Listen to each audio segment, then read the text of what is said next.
Bonjour et bienvenue sur Little Carnivore. On se retrouve aujourd'hui pour parler de nos chats et on va parler d'un sujet qui est un peu moitié alimentation, moitié vie quotidienne, mais que vous connaissez sûrement bien si vous avez un chat, c'est les boules de poils. Alors on connaît bien les boules de poils, c'est une nuisance qu'on peut avoir assez régulièrement, surtout si on a des chats à poils longs, c'est lorsque votre chat va régurgiter une espèce de boule de poils. Enfin en général ça ressemble plus à un cylindre en fait puisque c'est passé à travers l'œsophage, donc ça a pris cette forme. On va parler alors de qu'est-ce que c'est, d'où ça vient ces boules de poils, quelles sont les causes, est-ce que c'est quelque chose qui est dangereux pour le chat et enfin bien sûr comment éviter les boules de poils. Tout ce dont je vais vous parler dans cette vidéo, ça va être basé sur les données scientifiques qu'on a à ce sujet et j'ai fait un article entier à ce sujet sur mon site internet dans lequel vous pourrez retrouver toutes les sources si vous voulez approfondir ce sujet. Alors on le sait tous, les chats pour se laver font leur toilette avec leur langue. Leur langue est recouverte de papilles kératinisées qu'on va appeler des barbes et ces petites papilles en forme de pic, lorsqu'ils vont faire leur toilette, ça va retenir des poils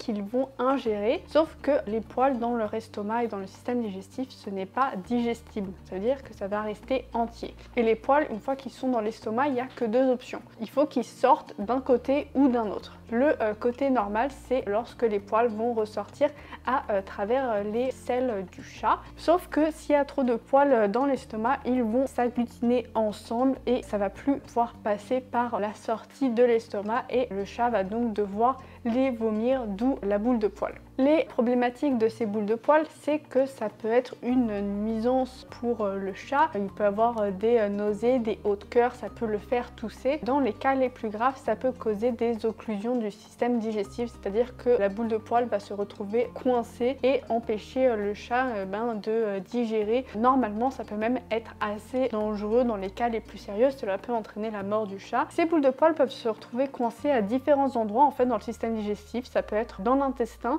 dans l'œsophage lorsque le chat essaye de la vomir. Il y a même eu un cas de boule de poils qui s'est retrouvé coincée dans le nez, en fait dans le nasopharynx du chat. La boule de poil avait dû faire une fausse route. Dans les cas d'occlusion, souvent il va falloir faire une chirurgie pour enlever la boule de poil. Parfois ça peut aussi être enlevé par endoscopie, ce qui va être moins invasif qu'une chirurgie où il va falloir ouvrir le chat. Dans une étude de cas récente, une boule de poil avait été dissoute avec du Coca-Cola qui avait été administré par endoscopie directement à l'intérieur de l'estomac du chat. Bien sûr, vous amusez pas à faire boire du Coca-Cola à votre chat, c'est pas du tout une bonne idée. Mais en tout cas, dans ce cas-là, par endoscopie, le Coca-Cola a été efficace pour dissoudre la boule de poil. Ça vous en dit aussi d'ailleurs assez long sur le Coca-Cola. Mais voilà, c'est une petite anecdote intéressante que je voulais vous mentionner. Au niveau de la fréquence des boules de poil, malheureusement et à ma grande surprise lorsque j'ai fait des recherches à ce sujet, on a assez peu d'études au sujet de la fréquence des boules de poils et donc on ne sait pas vraiment ce qui est une fréquence dite normale. Selon les expériences personnelles des vétérinaires, ce qui n'est pas aussi fiable qu'une étude, on va être autour de quelques boules de poils par an à une ou deux boules de poils par mois sur des chats à poils longs comme fréquence que l'on pourrait dire comme normale. Dans une étude sur des chats qui sont âgés, 77% des propriétaires disaient que dans les vomis de leur chat il y avait des boules de poils et 24% de ces propriétaires avaient un chat qui vomissait au moins une fois par mois, donc ça vous donne un peu une idée d'une fréquence chez les chats âgés, mais on a vraiment peu d'indications à ce sujet. Qui semblerait être plutôt une bonne indication, c'est ce qui est la normale chez votre chat. Si par contre vous voyez des augmentations au niveau de la normale de votre chat au niveau des boules de poils, là ça peut être un signe qu'il y a peut-être un problème. Au niveau des facteurs de risque et des causes de boules de poils, on va d'abord avoir des risques au niveau de la quantité de fourrure ingérée, donc les chats qui ont des poils longs et les races en particulier qui vont avoir un sous-poil qui est assez dense, des persans norvégiens, Maine Coon, sibériens, etc. Ils vont avoir un risque de boule de poils qui va être accru bien sûr par rapport à un chat à poil court ou un chat qui a très peu de sous-poil. On va avoir les cas où les chats vont se toiletter de manière excessive. Ça peut être le cas d'un chat qui est stressé, mais ça peut aussi être tout simplement le cas d'un chat qui a des puces et qui donc va beaucoup se gratter et se faire sa toilette pour enlever les puces, ce qui va causer une ingestion excessive de poils et donc des boules de poils. L'autre cause de boules de poils, c'est comme je vous l'avais dit, les boules de poils, c'est une histoire de poils qui sont censés sortir dans les selles du chat et qui restent bloqués dans l'estomac, et cela peut être causé par un problème de motilité gastro-intestinale. intestinale, c'est-à-dire que les muscles de l'estomac qui sont censés faire sortir le contenu de l'estomac ne sont pas assez efficaces. Et ce manque de motilité gastro-intestinale, cela peut être dans certains cas l'indication d'une maladie gastro-intestinale comme par exemple une MIS-C, c'est-à-dire une maladie inflammatoire chronique de l'intestin. Et donc la présence de boules de poils pourrait être une indication d'une maladie gastro-intestinale chez le chat. Par contre, il faut prendre ça un peu avec une pincée de sel parce que avec les boules de poils et les maladies gastro-intestinales, on est un peu dans une situation de l'œuf et de la poule où on ne sait pas trop lequel est arrivé en premier puisque les boules de poils en elles-mêmes peuvent causer des obstructions et des problématiques au niveau de la digestion, mais des problèmes de digestion peuvent aussi causer des boules de poils et ça peut être assez difficile de savoir quel problème est arrivé en premier. Maintenant, quelles vont être les solutions, les remèdes en cas de boules de poils? Alors déjà, la première chose, ça va être de lutter contre les causes et donc si votre chat a plus de boules de poils que ce qui vous semble normal, la première chose à faire ça va être d'explorer avec votre vétérinaire une piste médicale. Est-ce que votre chat a une maladie gastro-intestinale sous-jacente? Maîtriser cette maladie pourra peut-être aider votre chat à donc avoir moins de boules de poils. Ça c'est toujours la première chose à faire, vérifier qu'il n'y a pas un problème de santé. Si c'est lié à des problèmes de toilettage excessif dans le cas de stress ou de puce, dans ces cas-là, votre vétérinaire pourra aussi vous aider pour vous prescrire un antiparasitaire en cas de puce et en cas de problème de stress. Là, il faudra peut-être voir un comportementaliste pour voir si l'environnement de votre chat est adapté, s'il y a une cause et peut-être même éventuellement s'il y a besoin d'une médication avec un vétérinaire en cas de problème de stress. Si vous avez un chat à poils longs, bien sûr, au niveau de la prévention, on va avoir de brosser votre chat très régulièrement, surtout en période de mue.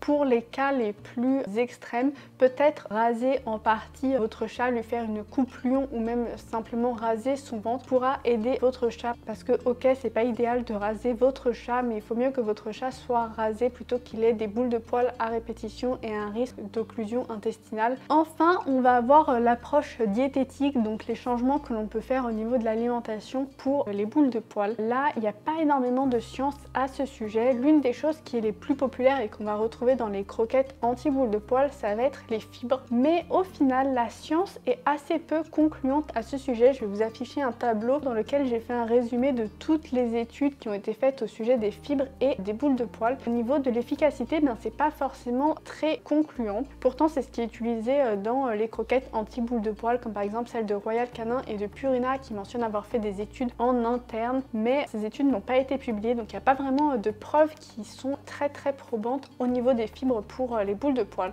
Néanmoins, c'est bien sûr quelque chose que vous pouvez tester si c'est une problématique que vous avez avec votre chat, de lui donner une alimentation qui est enrichie en fibres. Si vous donnez une alimentation maison, vous pouvez rajouter du son de blé, du son d'avoine ou du psyllium pour l'aider avec les fibres. Vous pouvez tout à fait tester ça. Je vous ai d'ailleurs fait un article sur mon site sur les fibres qui vous expliquera ce que c'est et en quelle quantité les ajouter. L'explication de l'efficacité potentielle des fibres, c'est que les fibres ont comme capacité d'augmenter la motilité gastro-intestinale du chat et donc de faire sortir les poils par les selles de votre chat. Personnellement, j'ai testé avec Néline, qui est une de mes chattes norvégiennes, qui a des problèmes assez récurrents de boules de poils, qui peut en avoir en période de mue presque 1 à 2 fois par semaine, ce qui est vraiment assez élevé. Chez elle, l'ajout de fibres n'a vraiment eu aucune efficacité sur les boules de poils. Deuxième chose qui pourrait potentiellement aider avec les boules de poils, là il n'y a pas d'études non plus à ce sujet, c'est la lécithine de jaune d'œuf. C'est ce qu'on va retrouver dans les œufs, en particulier dans le jaune d'œuf. C'est pour ça que souvent vous allez voir le conseil de donner des œufs à votre chat en cas de boules de poils. La lécithine de jaune d'œuf va avoir 2 propriétés qui vont nous intéresser. Déjà, la lécithine en tant que telle, c'est un émulsifiant et ça pourrait donc permettre de casser les boules de poils dans l'estomac, de faire que les poils en les émulsifiant se séparent. Les deuxièmes propriétés de la lécithine, c'est que la lécithine c'est une source de choline. La choline c'est une vitamine qui est un précurseur de l'acétylcholine, qui est un composant qui est nécessaire pour les contractions de l'estomac. Donc on en revient à nos histoires de contractions d'estomac et donc rajouter de la lécithine, c'est-à-dire de la choline, pourrait aider avec les contractions intestinales. Donc ça, c'est 2 hypothèses sur le fonctionnement de la lécithine de jaune d'œuf et donc du jaune d'œuf. Donc la lécithine de jaune d'œuf, ça va se retrouver sous forme de petites capsules comme ça avec de la poudre de jaune d'œuf à l'intérieur. L'intérêt, c'est que c'est donc bien plus concentré que juste donner du jaune d'œuf et ça a donc une meilleure efficacité. Personnellement, personnellement, ça a vraiment été la solution pour les boules de poils de Néline. On est passé de 1 à 2 boules de poils par semaine à plutôt une boule de poils toutes les semaines, toutes les 2 semaines. Donc on a presque réduit par 4 la fréquence de ces boules de poils. Ça a vraiment été très efficace. Lorsque j'arrive à court de lécithine de jaune d'œuf, je vois vraiment la différence. Elle se remet à avoir beaucoup de boules de poils. Donc c'est quelque chose que vous pourrez tester. C'est pas vraiment prouvé scientifiquement. Au niveau du dosage, donc j'ai des capsules de 300 mg de lécithine. Je vous recommande de commencer avec peut-être un quart de capsule et d'augmenter progressivement. Comme ça, vous voyez quelle est la dose qui est efficace pour votre chat. Avec Néline, on est à une capsule de lécithine par jour. Et ensuite, et peut-être le plus connu, on va voir tout ce qui est les types de lubrifiants, type pâte de malt, vaseline et autres lubrifiants. Alors là, c'est assez simple, ça va juste lubrifier la boule de poil pour la faire passer à travers l'estomac et le système digestif. Le problème de ces solutions, c'est que ça va faire passer une boule de poil qui est déjà existante, mais ça ne va pas en amont prévenir la formation des boules de poil. Donc c'est vraiment plutôt quelque chose à utiliser si vous voyez que votre chat a un problème en ce moment avec une boule de poil. Peut-être que vous voyez qu'il essaye de vomir mais qu'il n'a pas réussi ou qu'il tousse, etc. Dans ce cas-là, vous pouvez lui donner ces lubrifiants pour l'aider. Mais en première intention, pour aider avec les problèmes de mobilité gastro-intestinale, c'est pas forcément ce qui va être le plus efficace ou le plus intéressant. Donc pour conclure, il y a quand même assez peu d'informations actuellement dans la science au niveau des boules de poil, en particulier si c'est quelque chose de normal ou non et de quelle est la fréquence qui serait normale ou qui serait l'indication d'un problème de santé de votre chat. Pareil, on a aussi assez peu de science au niveau de la prévention des boules de poil et de ce qu'il y a de plus efficace. C'est pour ça que le mieux, ça va être de tester ce qui va être efficace pour votre chat parce que ça va assez varier d'un chat à un autre. En tout cas, j'espère que cette vidéo aura été utile. N'hésitez pas à me dire en commentaire à quelle fréquence votre chat a des boules de poils, si c'est un chat à poils longs ou non, et qu'est-ce que vous avez trouvé d'efficace pour empêcher les boules de poils. Ça permettra un partage et une discussion entre nous. Si vous avez aimé cette vidéo, mettez un pouce bleu et abonnez-vous, et on se retrouve très rapidement sur Little Carnivore pour une prochaine vidéo. À bientôt!